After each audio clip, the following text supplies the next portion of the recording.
படையெடுப்பினால் இந்திய கலாச்சார அடையாளங்கள் சேதமானது. இந்தியாவிற்கு சுதந்திரம் அடைந்த பிறகு கூட அந்த கலாச்சார சின்னங்களை மீட்டெடுக்கவும் நமது தனித்த நாகரீகத்தை உலகிற்கு பறைசாற்றவும் எந்த ஒரு தலைவரும் முன்வரவில்லை. வரலாற்றின் நல்லூழால் இதை கனவாகவும் விரதமாகவும் எடுத்துக்கொண்ட நரேந்திர மோடி பிரதமராகி நம் கலாச்சார அடையாளங்களை மீட்டெடுத்து நமது பல்லாயிரம் ஆண்டு பாரம்பரியத்திற்கு உயிர் கொடுத்துள்ளார்.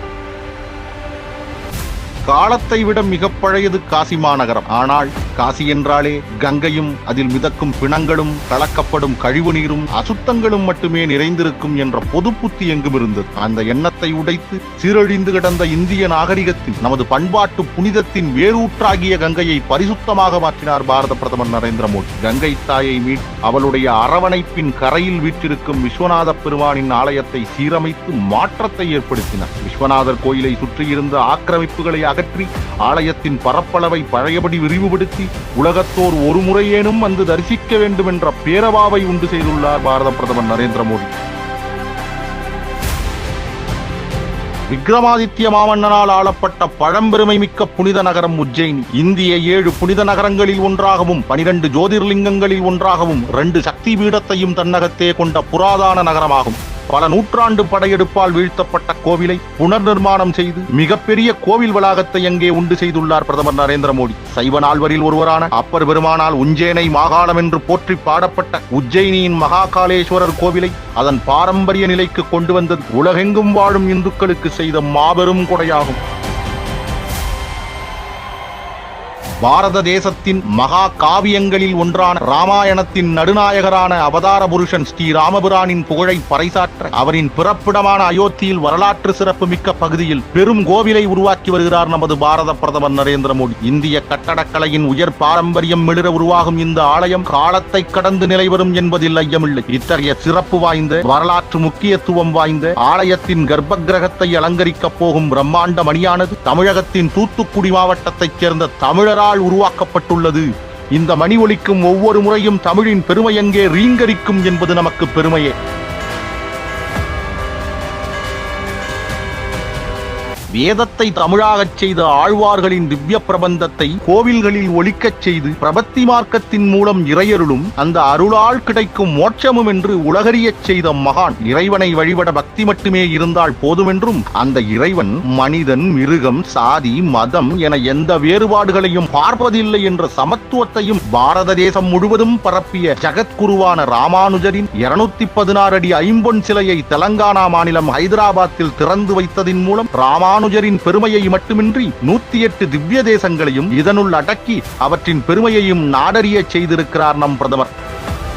நம் பாரத தேசத்தின் கலாச்சார உணர்வுகளோடு கலந்தது கேதார்நாத். இந்தியாவின் எல்லா பகுதிகளிலும் இருந்து பல லட்சக்கணக்கான யாத்ரீகர்கள் வந்து போகிற புனித பூமி. தேவார பாடல்கள் திருக்கேதாரம் என விதந்தோதுகிற புண்ணிய பூமி. ஆனால் 2013ஆம் வருடம் வரலாறு காணாத பெருவெள்ளம் ஏற்பட்டது. தங்கள் வீடுகளையும் உடைமைகளையும் இழந்த மக்களின் நிலையை கண்டு பெரும் துயருற்ற நம் பாரத பிரதமர் நரேந்திர மோடி அன்று குஜராத் முதல்வராக இருந்தார். இந்த பெருவெள்ளத்தால் ஏற்பட்ட இழப்பிலிருந்து கேதார்நாத் மீண்டு வருமென தன் உள்ளுணர்வு சொல்வதாக மக்களுக்கு நம்பிக்கையூட்டினார். அதோடு நில்லாமல் பிரதமராகி அதை செய்தும் காட்டினார். இந்த மறுசீரமைப்பின் அடையாளமாக தென்னிந்தியாவில் பிறந்து தமிழை தாய்மொழியாக கொண்ட ஜகத்குருவான ஆதிசங்கரரின் திருவுருவச் சிலை அங்கே நிறுவப்பட்டது. நூற்றாண்டு அடிமைத்தனத்தை உடைத்து இந்தியா சுதந்திரம் அடைந்ததை விளக்கும் விதமாக அமைந்த ஒற்றை பெருமடையாளம் தமிழகத்தில் உருவாக்கப்பட்ட செங்கோலாகும். திருவாவடுதுறை ஆதீனத்தால் அன்றைக்கு பண்டிட் நேருவிடம் வழங்கப்பட்ட செங்கோல் அவருடைய ஆனந்த பவன் வீட்டினிலே கைத்தடி என காட்சிப்படுத்தப்பட்டு இருந்தது. அதை மீட்டெடுத்து இந்தியாவுக்கென தனித்துவமாக உருவாக்கப்பட்ட புதிய நாடாளுமன்றத்தில் தமிழ் தேவாரம் ஒலிக்க செங்கோல் சபாநாயகர் இருக்கைக்கு அருகே பாரத பிரதமரால் நிரந்தரமாக நிறுவப்பட்டது. தமிழ் இலக்கியங்களிலும் வள்ளுவர் போன்ற மெய்ஞானிகளாலும் போற்றப்பட்ட செங்கோலை நிறுவி தமிழகத்தின் பெருமையை உலகறியச் செய்தார் பாரத பிரதமர் நரேந்திர மோடி. காசிக்கும் தமிழகத்திற்குமான பந்தம் மிக மிக ஆழமானது. காசிக்கும் தமிழகத்திற்குமான உறவின் முழு வீச்சை நமது மூதாதையர்களே உருவாக்கியுள்ளார். வடக்கே உள்ள காசி விஸ்வநாதரை தென் தமிழகத்தில் தென்காசி என்ற பெயரில் கோவில் கட்டி எழுந்தருளிவித்தது ஜடாவர்மன் பராக்கிரம பாண்டியன். அதிவீர ராமபாண்டியன் காசி காண்டம் என்ற செய்யுள் நூலை இயற்றினார். தமிழக இந்துக்களுக்கு காசியும் வட இந்திய இந்துக்களுக்கு ராமேஸ்வரமும் கலாச்சார பரிமாற்றம் நிகழ்த்தும் புனித நகரங்களாக விளங்குகிறது. இதில் காசியில் தமிழ்ச் சங்கமம் நடத்தி தமிழர்களின் இந்திய கொடையை உலகத்திற்கே தெரியும் விதம் பாரத பிரதமர் பேசினார், போற்றினார். இது நமக்கு பெருமையே. இலங்கை தமிழர்களின் புனித பூமியாக திருக்கேதீஸ்வரம் கோவில் விளங்குகிறது. பாரத இந்துக்களுக்கு காசி ராமேஸ்வரம் எப்படியோ அப்படியேதான் இலங்கை இந்துக்களுக்கு திருக்கேதீஸ்வரமும். இந்த திருத்தலம் ஸ்ரீராமர் போன்ற அவதார புருஷர்களாலும் அர்ஜுனன் போன்ற மாவீரர்களாலும் பூஜை செய்யப்பட்டது. ஞானசம்பந்தர், சுந்தரர் போன்ற சைவ ஆச்சாரியர்களால் போற்றி பாடப்பட்டது. இந்த பெரும் புண்ணிய பூமி ஐரோப்பிய மதவெறியர்களால் அடித்து நொறுக்கப்பட்டது. பின்னால் இது ஆறுமுகனாவரால் கண்டறியப்பட்டு அவர் காலத்திற்கு பின் மறுசீரமைக்கப்பட்டு பின்பு உள்நாட்டு போரிலே சேதமானதை தற்போது பாரத பிரதமர் நரேந்திர மோடி கல் திருப்பணி செய்து கோவிலை பொலிவு பெற வைத்துள்ளார். நரேந்திர மோடி ஆட்சி காலத்தில் காசி, உஜ்ஜயினி, அயோத்தி மட்டுமில்லாமல் நமது கலாச்சார சகோதர நிலமான இலங்கையில் திருக்கேதீஸ்வரமும் எழுச்சியுறுகிறது என்பது நமக்கு பெருமையே. கடந்த காலத்தை திரும்பி பார்க்கும்போது பாரத தேசம் மூர்க்கமான படையெடுப்பாளர்களின் கைகளில் சிக்கியிருந்தது. இந்த பண்பாட்டை வெட்டியெறியும் யுத்தத்தை அவர்கள் இங்கே நிகழ்த்திக் கொண்டிருந்தார்கள். தெய்வங்களின் அருளால் நூற்றாண்டுகளின் இருட்பிடியில் அமிழ்ந்த தேசம் விடுதலை அடைந்தது. ஆனால் பண்பாட்டு ரீதியிலான விடுதலை